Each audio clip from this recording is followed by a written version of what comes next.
Welcome. I'm Charlie Kupke with the National Bit and Spurs and Saddle Collectors Association. I want to visit with you today about spurs made in Oklahoma.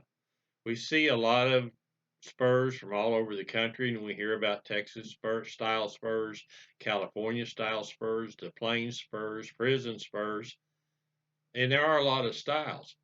And when you think of the different areas, we forget that there's a lot of different states that great spurs have been made in, and one of them is Oklahoma.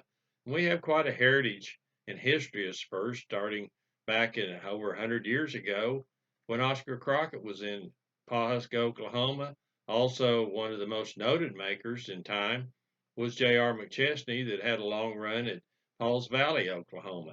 And then running up through today, we still have a lot of spur makers is still in the production of quality horsemen's tools that we call spurs. Today, I want to visit with you just for a couple minutes about two makers that have a real legacy, are very collectible, and they're both deceased now. One of them is Lewis Bryant. He's been gone for over 20 years.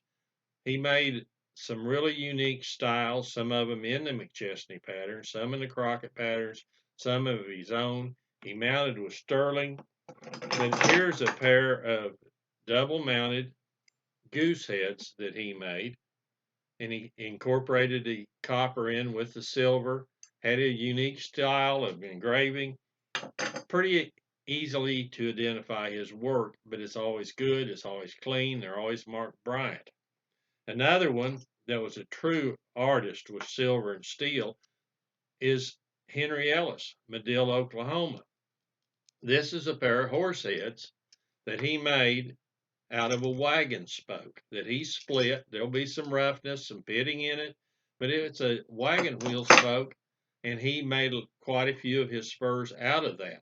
Now, he made some highly finished, and here again, his was very unique. That both of these men, you can pretty well identify them when you see them because they had their own styles. They're being collected by many. They've influenced other makers.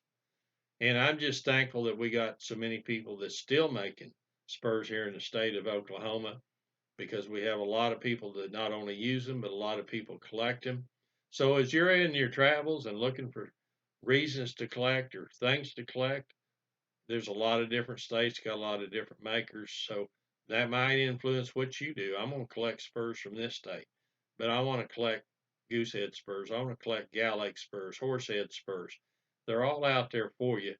So I just hope a little bit of information here will help you along in your travels and in your journey to collect and use, buy, and sell spurs. I'm Charlie Kupke. Thank you for listening.